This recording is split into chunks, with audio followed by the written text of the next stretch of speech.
Once upon a time, in a forgotten corner of the world, there was a small, remote village named Eldergloom. The villagers lived simple lives, farming the land and tending to their animals. Surrounding the village was the Whispering Forest, a place filled with ancient, towering trees whose leaves rustled like whispers in the night. Eldergloom had a secret, a dark legend whispered only in hushed tones, the tale of the Witch of Whispering Forest. The story began many generations ago. Eldergloom was not always so remote. Once, it was a bustling village, known for its lively market and joyous festivals.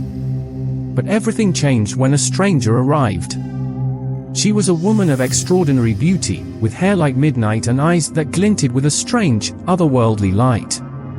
The villagers welcomed her warmly, not knowing that she was a witch in disguise. This woman, who called herself Alara, settled on the edge of the Whispering Forest. She kept to herself, but her presence was felt throughout the village. Crops began to wither, animals fell ill, and a sense of unease settled over Eldergloom. The villagers suspected Alara but had no proof. Fearful whispers spread through the village, and one night, a mob gathered, determined to confront her. Alara stood at the threshold of her cottage, her eyes glowing with a cold, menacing light. "You accuse me of bringing misfortune," she said, her voice a chilling whisper that seemed to echo through the trees. "But it is you who have brought this upon yourselves. For I am a witch, and I feed on your fear. You will regret this night." With a wave of her hand, Alara unleashed a terrible curse upon Eldergloom. The villagers watched in horror as their loved ones transformed before their eyes into twisted, monstrous versions of themselves. The cursed villagers were driven into the Whispering Forest, never to return. Eldergloom was left in ruins, a place of despair and fear. Generations passed, and the tale of Alara the witch became a legend, a story to frighten children into obedience. The villagers rebuilt their homes, but the fear of the forest remained.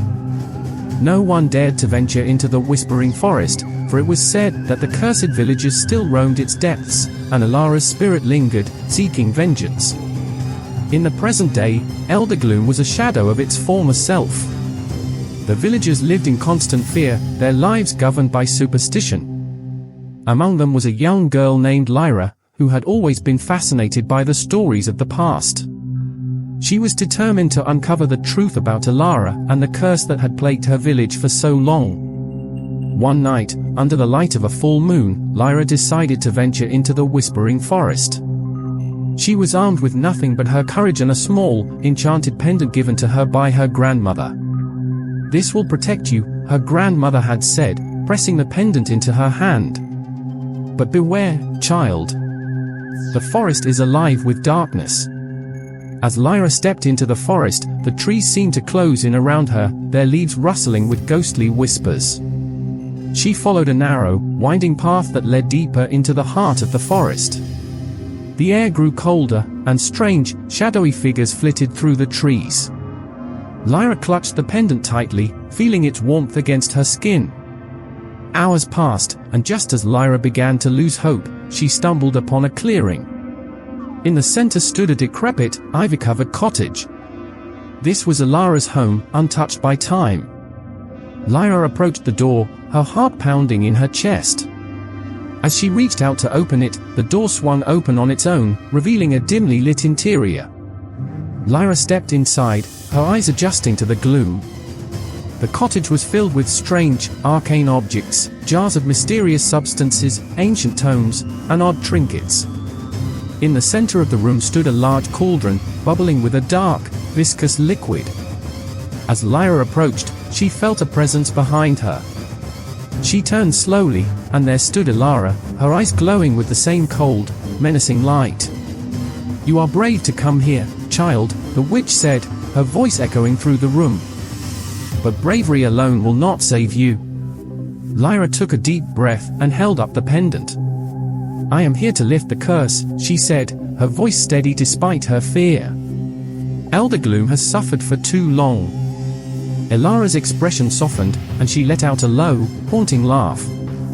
"The curse was never meant for your village, but for the fear that consumes it.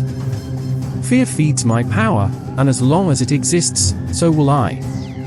Lyra felt a surge of determination. Then I will face that fear, she said. And I will end it. With those words, Lyra cast the pendant into the cauldron. There was a blinding flash of light, and the room seemed to explode with energy.